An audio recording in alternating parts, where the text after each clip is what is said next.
இது ஃபர்ஸ்ட் மலேசியாவின் செய்திகள் உங்களுக்காக.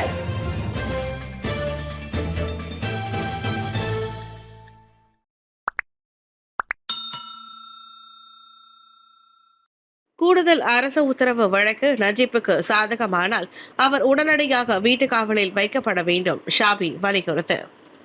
அரசு மன்னிப்பு விண்ணப்பத்தில் கூடுதல் உத்தரவு இருப்பதாக கூறி டத்தோஸ்ரீ நஜீப் பிரசாத் தொடுத்த வழக்கில் தீர்ப்பு அவருக்கு சாதகமானால் அந்த முன்னாள் பிரதமர் உடனடியாக வீட்டு காவலில் வைக்கப்பட வேண்டும். இந்த வழக்கில் வரும் திங்கட்கிழமை தீர்ப்பு வரவிருக்கும் நிலையில் நஜீப்பின் வழக்கறிஞர் தான்ஸ்ரீ ஷாபி அப்துல்லா அதனை வலியுறுத்தியுள்ளார். நஜீப்பை வீட்டு காவலில் வைக்க வேண்டும் என்ற கூடுதல் அரசு உத்தரவு இருப்பதை நீதிமன்றம் சட்டப்பூர்வமாக ஏற்றுக்கொண்டால் அவர் சிறையில் தொடருவது சட்டத்திற்கு புறம்பாக இருக்கும். எனவே தீர்ப்பு வந்த கையோடு எந்த தாமதமும் இல்லாமல் நஜீப் வீட்டு காவலில் வைக்கப்படுவதே முறையாக இருக்கும் என ஷாபி சொன்னார். நஜீப்பின் எதிர்காலத்தை தீர்மானிக்க போகும் இந்த நீதிமன்ற முடிவை எதிர்பார்த்து அவரின் தீவிர ஆதரவாளர்கள் திங்கட்கிழமை புத்ரஜியாவில் கூடுவர் என்று எதிர்பார்க்கப்படுகிறது. வேலையில்லாத இந்தியர்களுக்கு மனிதவள அமைச்சு பயிற்சி அளிக்கும். வெளிநாட்டு தொழிலாளர்களை நம்பி இருப்பதை குறைக்கும் என்கிறார் ரமணன். மனிதவள அமைச்சான கெசுமா வெளிநாட்டு தொழிலாளர்களை அதிகமாக நம்பி இருப்பதை குறைக்கும் நோக்கில் வேலைவாய்ப்பு இல்லாத இந்தியர்களுக்கு பயிற்சி அளித்து உள்ளூர் வேலைவாய்ப்பை உருவாக்கும் திட்டத்தை அறிவித்துள்ளது.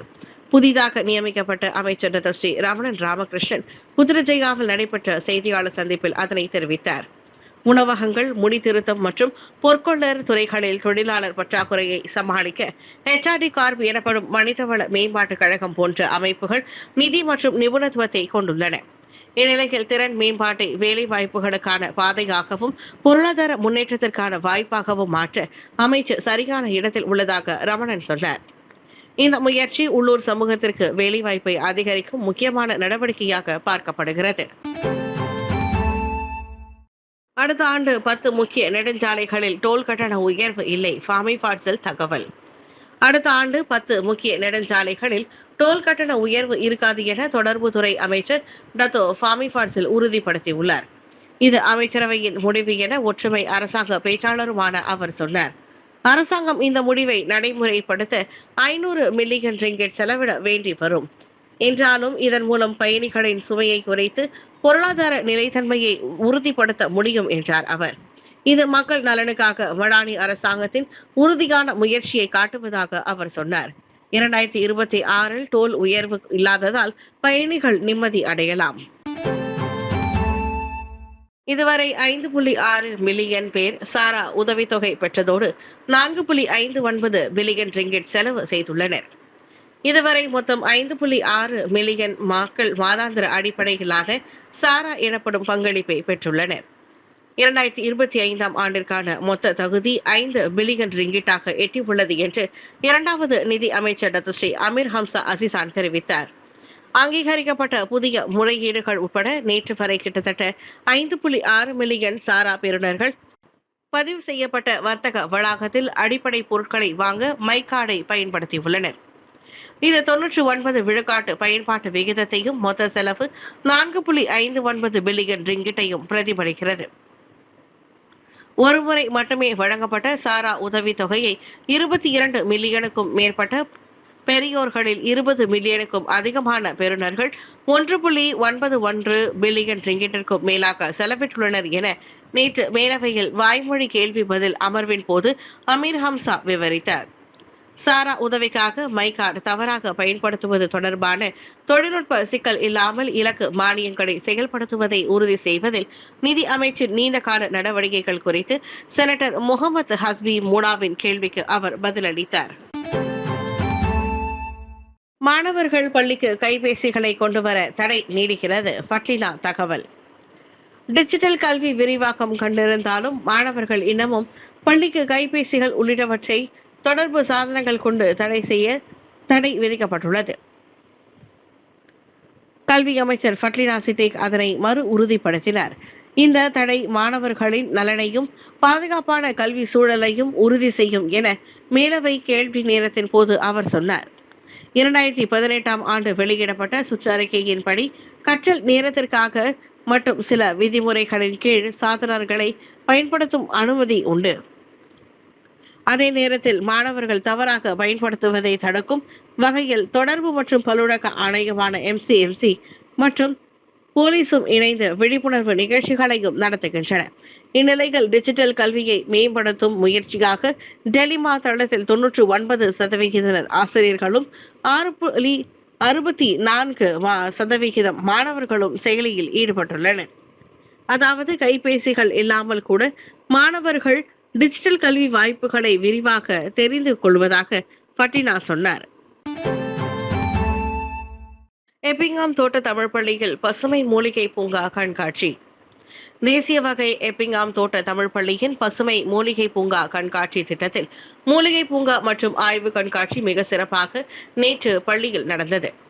விழாவில் சிறப்பு வருகையாளராக பெட்டலிங் உத்தமா மாவட்டத்தின் இடைநிலை மற்றும் படிவம் 6க்கான உதவி அதிகாரியுமான மதிப்புமிகு குஹானில் பிந்தி முகமது ஜைன் அவர்களால் அதிகாரப்பூர்வமாக தொடக்கி வைக்கப்பட்டது. அவர் தமது உரையில் அனைத்து பள்ளிகளும் மூலிகை தாவரங்களின் மகிமையை போற்றும் நடவடிக்கைகளில் ஈடுபட வேண்டும் என்றார். மாணவர்கள் வகுப்பறை கற்றல் நடவடிக்கையில் மட்டும் ஈடுபட்டால் போதாது, மாறாக வாழ்வியல் தொடர்பான பயனுள்ள நடவடிக்கைகளிலும் ஈடுபட வேண்டும்.